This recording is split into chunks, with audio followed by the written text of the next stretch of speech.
Yeah, that's fine. That's great. Thank you. And how would you like your time kept? I would love a 5 minute warning and a 2 minute warning, please. Okay. So the dashboard operator will now mute the meeting and then unmute your line, James. And after you hear the word, the recording has started, begin your share. Please remember to not give out any personal contact information until after the recording has stopped. All right, here we go. Muted. Unmuted. The recording has started. Hey, everybody. My name is James M., and I am in Austin, Texas, and I am gratefully recovering in this program. Um, yeah, thank you for inviting me to speak today, and welcome, newcomers. I'm grateful to be speaking to you because I need to remember what it was like for me in the beginning of recovery. I've been in recovery a long time. I've been back in UA working the steps since 2011, so a decade back. And I want to give you a little bit about my background, and then I'll get into the money. I came into recovery in 1994 in AA, and I was broken. I grew up in an abusive family that looked great on the outside, but on the inside was rotten in a lot of ways, and certainly around money, abuse, some violence. And I grew up with a blueprint of thinking that led me to believe that using manipulation and control and coercion and threats and drama was the way to having prosperity and abundance and happiness in life. And that blew up on me in my 20s because it just wasn't working, and it led to pain and despair and suicide attempts. And, I was just lost and extraordinarily lonely. Not being able to pay my rent, working a bunch of jobs, and just hurting, just in extraordinary pain. And so I came into AA in 1994 and got sober. And I very quickly found Debtors Anonymous and realized, oh my gosh, I need to be working the steps on this money stuff too. I should say that when I found the 12 steps, it was an aha moment for me. I was shocked at how simple this spiritual process that I had been looking for all my life. And there's a lot of religious abuse in my family's my relationship with my mom. And so I wasn't keen on church or God or anything like that, but I'm a musician, and I've always viewed music as my deepest prayer, and I'm a spiritual person. So I never gave up on that, but I did really, I'd come to the conclusion that God wasn't listening if God existed. And I wasn't super happy about even, the wording of God and all that sort of thing when I started working the steps. But the simplicity of working the steps and the idea that, wow, if I just follow these 1, 2, 3, 4, 5, 6, 7, 8, 9, 10, 11, 12 steps, I'm good. Like, I can do this thing. And so when I found the idea of Debtors Anonymous and working on my money, I wanted to do that. And I talked to my sponsor, and luckily I had a really good sponsor who said, why don't you get a year in AA and get sober, and then we'll talk about that. And so I did. And then I came back and I said, hey, it's time for this money thing. I need to work on this. And he said, okay, great, do that. But that means that you still go to 7 meetings a week in AA, and you do the DA thing on top of that. And I'm really glad he told me to do that, because that built a foundation of my recovery that didn't change for 20 years. Up until about 5 years ago, I was going to 7 meetings a week in all my programs. I go to a number of 12-step programs. So started working on the money stuff, and that was ideal, especially with not debting, keeping my financial numbers, having a spending plan, having pressure relief groups, all of those things that we learned in Debtors Anonymous. Jerry Mundis, who, God rest his soul, is no longer with us, wrote the first Debtors Anonymous book, How to Get Out of Debt and Stay Out of Debt and Live Prosperously, and then what was originally the Under Earners Anonymous book. And he and I were in recovery together in New York. And I'm a Texan. I was in New York for that decade. And I remember early on, maybe a couple of years into money recovery, reading that book on under earning and applying those principles to working the steps. But they didn't really affect me in a profound way like they did later when I came back in 2011 to Under Earners Anonymous. Under Earners Anonymous went through a tremendous transformation in that time while I was away. And I'm very grateful for the people who gave it the structure that it has today. So fast forward, I leave New York, I move to London. I'm struggling along, just doing the best I can, in recovery, one day at a time, back to Austin, Texas in the end of 99. The money meetings were not great here, so I relied heavily on the phone meetings. And in 2005, I had a rock bottom around conflict-oriented thinking and drama in my marriage. And that led me into a program called Violence Anonymous. And the reason I share that with you is because it's paramount in my financial recovery. Not playing the role of victim, persecutor, or rescuer became paramount in my understanding what under-earning, the disease of under-earning really is in my personal life and my personal recovery. And I'm not saying that's required for you, but what ended up happening is I worked the steps as a persecutor first in that program, and then I worked the steps as a victim in that program. And then when I came around to working the steps as a rescuer, which is something I didn't really understand or relate to, I started to understand my under-earning. And I started to realize that I was looking for a handout unconsciously. And at the same time, I was rescuing other people financially, energetically, emotionally, in ways that I had not been conscious of. And that's when I started working the steps of UA again in conjunction with that recovery. And my earning exploded. Well, transformed, let's say that. I went from having a focus of doing all of these things that I was doing to suddenly focusing on what are my time numbers?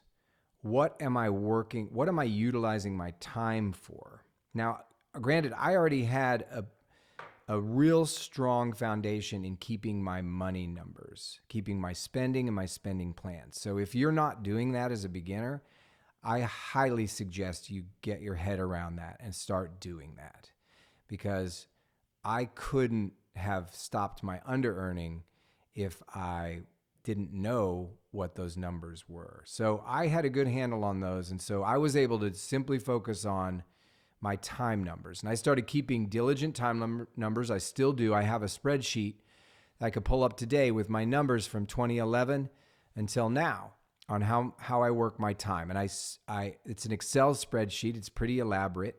It has percentages, and I calculate all those because I'm a numbers geek. And I can tell you how much time I spend in my personal life and different activities within my personal life, including family and friends and fun and recreation and exercise and spiritual work.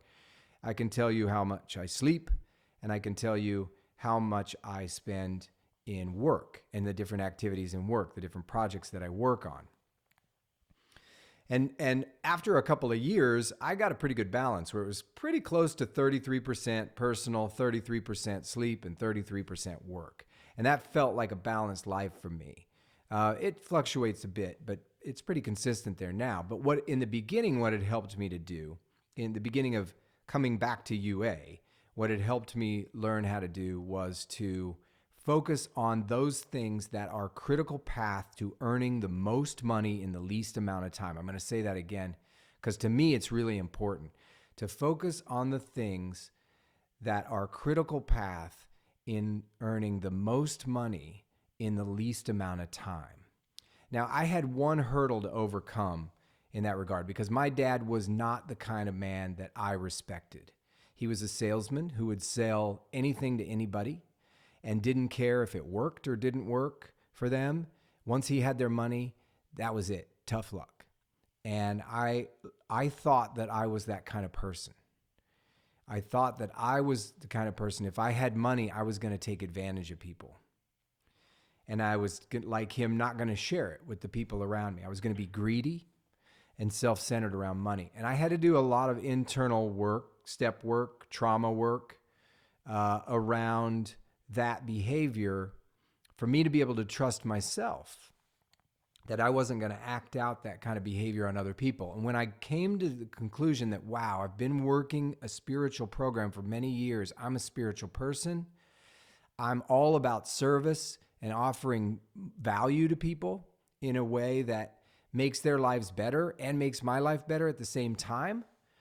And I don't have to worry anymore about making money because I know I'm going to use it for good. And I think I heard someone say, I love you. And I love that. Thanks. I don't know if you were saying that to me, but I just love hearing that. And that was the difference in pivot. So I could now concentrate on making the most money in the least amount of time. So I was able to take all the activities that I was working on, all the kind of things. And in the music business, you know, there's a lot of hustle. So I was producing music festivals at the time, South by Southwest, Miami Music Festival, Austin City Limits.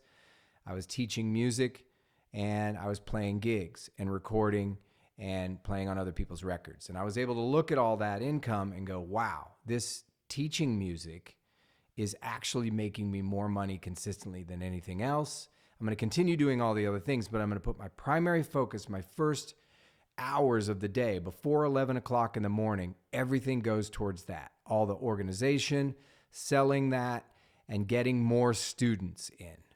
And I made it the first thing that I did every day. I would get up, I would take my son to school, I would drive to the gym.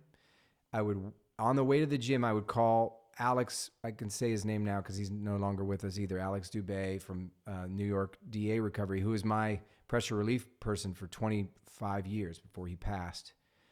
And I would call Alex every morning and say, this is what I'm doing for my money today. What do you think? Am I making good decisions? And he would give me suggestions like we do in recovery.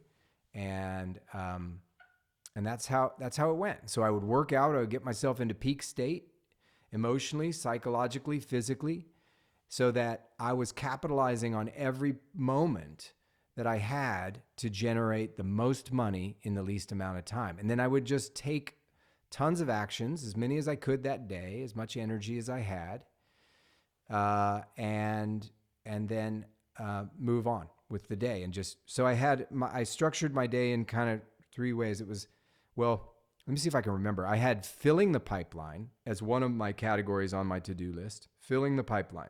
What new business am I bringing in? What new work, what new money am I bringing in? And what actions am I taking to fill the pipeline? Maintaining the pipeline was number two. What am I doing to maintain the money pipeline that's already coming in? How am I serving my current clients? How am I serving the people who are giving me money? Maybe that's a boss in some ways. How am I making my boss's life easier so that I can keep this pipeline coming in and make sure that it increases? And then I had other categories like, what swinging for the fence? What's my swing for the fence? What's my dream job? And what's my other things like that? And then what's on the schedule for today? What do I just have to show up for today? And then I think I had a category for exercise just to make sure, because that helped me stay in peak state. So all of those things in conjunction with working the steps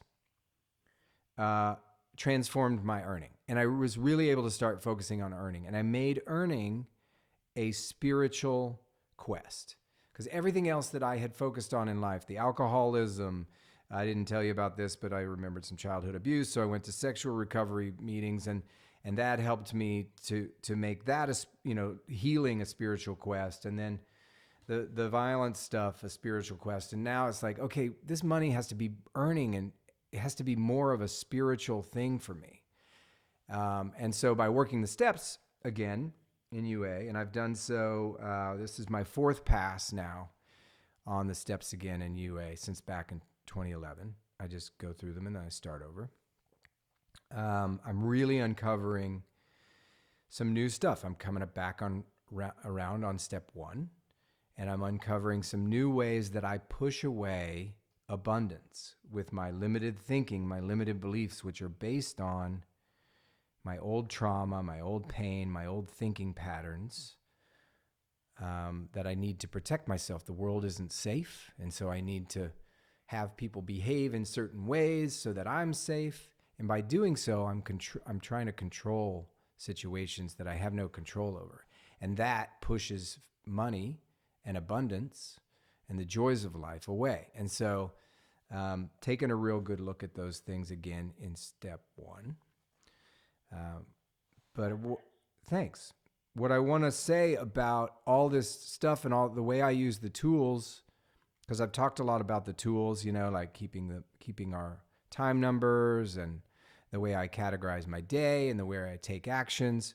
I also have an action group that I meet with on Mondays, and we check in and we help each other out and we talk. And right now we're working a lot on sales funnels. That's what our group is all about, is sales funnels and using sales funnels to sell our businesses online and our services online.